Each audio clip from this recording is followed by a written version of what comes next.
건방 목사의 아침 묵상 2025년 6월 10일 화요일 아침입니다. 오늘은 레위기 17장 10절로 16절 말씀을 통해서 속죄의 피로 드러난 영혼의 가치, 이런 제목으로 말씀 묵상의 은혜를 나누겠습니다. 오늘은 중보기도 세미나 4기 종강의 시간입니다. 또 목회사관 생도들의 1박 2일로 진행된 천국 환송 세미나가 마칩니다. 모든 마침의 시간, 위로부터 내리시는 은혜가 모두에게 충만한 시간 되기를 기도합니다. 수고하신 김원수 목사님과 동탄 꿈너머 꿈교회에 깊은 감사를 전합니다. 그리고 헌신한 사관 생도들 모두에게 방학 동안 주님과의 더 깊은 만남이 있기를 기도합니다. 사관장 박종호 목사님의 헌신을 축복합니다. 이날 주님은 어떤 말씀으로 인도하실까? 본문에는 피를 먹는 행위에 대한 금지와 그 이유, 그리고 피에 생명이 있으며 속죄의 수단이라는 신학적 의미를 강조하고 있는 부분입니다. 10절, 이스라엘 집사람이나 그들 중에 거류하는 거류민 중에 무슨 피든지 먹는 자가 있으면 내가 그 피를 먹는 사람에게는 내 얼굴을 대하여 그를 백성 중에서 끊으리니. 여기에 중요한 표현은 이 짐승들을 잡고 난 그 피를 먹어서는 안 된다. 한마디로 이거는 유대인이나 거류민, 이방인들이나 상관없이 그 안에 있는 사람들은 다 이걸 지켜야 한다.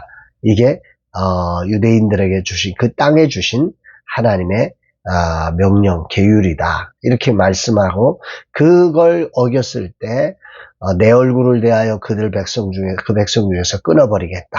이렇게 말씀합니다. 여기 내 얼굴을 대하여 라고 하는 베오나타타이 파나이라고 하는 이 히브리어 단어는 하나님께서 적대적 심판을 위해서 얼굴을 그에게로 향하겠다. 그러니까 하나님의 진노와 단절의 선언인 것입니다. 하나님이 그를 대항하겠다. 이런 의미거든요. 그러니까 피를 먹는 사람은 하나님이 그와 대항해서 그를 단절시키겠다. 언약에서 구원해서 그를 잘라버리겠다. 이런 의미라고 보는 것이 정확합니다. 왜 하나님은 이 피에 대해서 이렇게까지 민감하게 반응하실까? 11절 12절에 보면 육체의 생명은 피에 있음이라 내가 이 피를 너희에게 주어 제단에 뿌려 너희의 생명을 위하여 속죄하게 하였나니 생명이 피에 있으므로 피가 죄를 속하느니라. 그러므로 내가 이스라엘 자손에게 말하기를 너희 중에 아무도 피를 먹지 말며 너희 중에 거류하는 거류민이라도 피를 먹지 말라 하였나니. 핵심은 생명이 피에 있다. 그래서 피를 먹으면 안 된다. 피를 먹는 일은 생명을 먹는 일과 같다. 특히 하나님은 피를 제단에 뿌려서 속죄의 수단으로 삼으셨기 때문에 이 피는 거룩한 것이다. 장차 오실 예수 그리스도의 보혈로 이루신 완전한 속죄를 예표하는 토대이기도 하기에 이 피를 먹어서는 안 된다. 피를 먹는 행위는 곧 죄에 대한 하나님의 처방을 무시하는 일이고 죄를 스스로 다시 짊어지는 것과 같다. 이런 투로 지금 말씀하시는 거죠. 하나님은 이것을 통해서 생명과 속죄에 대한 아주 소중함을 가르치고 계신 겁니다. 예수 그리스도의 보혈을 통한 구원의 은총을 깨닫도록 예표로서 이 사실을 분명하게 가르치고 계신 거죠.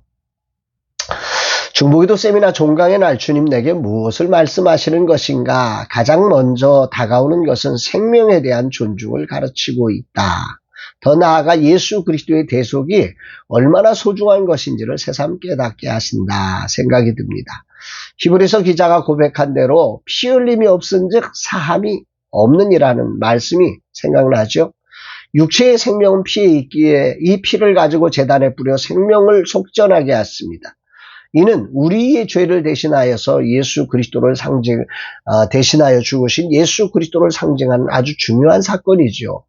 오늘 나의 구원은 짐승의 피가 아닌 예수 그리스도의 보혈로 이루어진 놀라운 은혜임을 그래서 묵상하게 됩니다.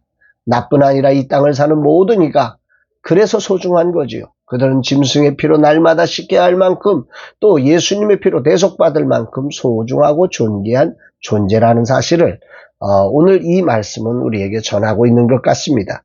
세상은 한 영혼의 가치를 그가 받는 월급과 직업과 능력과 건강, 태도, 언어로 평가합니다. 하지만 하나님은 그렇지 않습니다. 하나님이 세상을 이처럼 사랑하사 독생자를 주셨으니 말씀하신 것처럼 그가 어떤 모습으로 있든지 귀히 여기시고 자기 아들을 아끼지 않으시고 내어주실 만큼 소중히 여기는 존재라는 것이 성경이 말하는 진리입니다. 오늘 종강의 시간, 세상의 삶에는 잘함과 못함이 존재하죠. 다양한 형편과 자리가 있기 때문에 그 자리에 다름이 표현되는 겁니다. 그러나 그 사람의 가치가 그런 것은 아니란 말입니다. 그래서 어떤 순간에도 영혼의 소중함을 잃지 말아야 함을 주님은 내게 가르치십니다. 이론적으로 이 사실을 깊이 아는 것과 이렇게 사는 것이 별개라는 사실을 이 나이가 되어 분명하게 경험합니다. 생명의 소중함과 존중을 놓치지 않고 행복한 마무리로 진리를 따라 사는 하루가 되어야 할 것입니다. 속죄의 피로 나를 살리신 그 은혜와 사랑을 기억하며 나도 그렇게 사랑과 존중으로 마무리하는 날 되기를 소망합니다. 끝까지 참여하신 수고는 하나님의 은혜로 이끄신 기적입니다. 비록 여건상 집중하지 못했을지라도 소중한 하나님의 뜻을 이루어지는 자리임을 기억하고 축복하기를 다짐합니다. 오늘의 자리가 과정이 되어 더 깊은 자리로 나아가는 출발점 되기를 간절히 기도합니다. 모든 책임은 언제나 지도자에게 있습니다. 완전한 중보자 대신 주님을 닮지 못한 나의 약함을 인정하고 그럼에도 함께 해준 소중한 동역자들을 축복하며 하나님께 감사를 올려드립니다.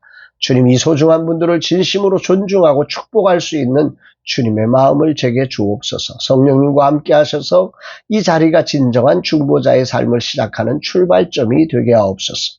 마지막 시간 갑절의 은혜로 채워주사 당신의 뜻이 이루어지게 하옵소서. 고백합니다. 사랑하는 여러분, 속죄의 피가 우리를 구원했습니다. 그리고 그 사랑을 우리는 기억해야 합니다. 그 사랑이 오늘 우리를 이끌고 있습니다.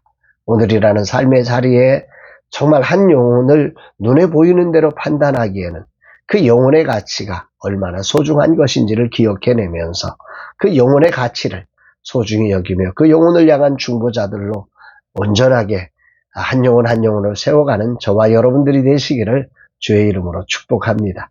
사랑합니다, 여러분.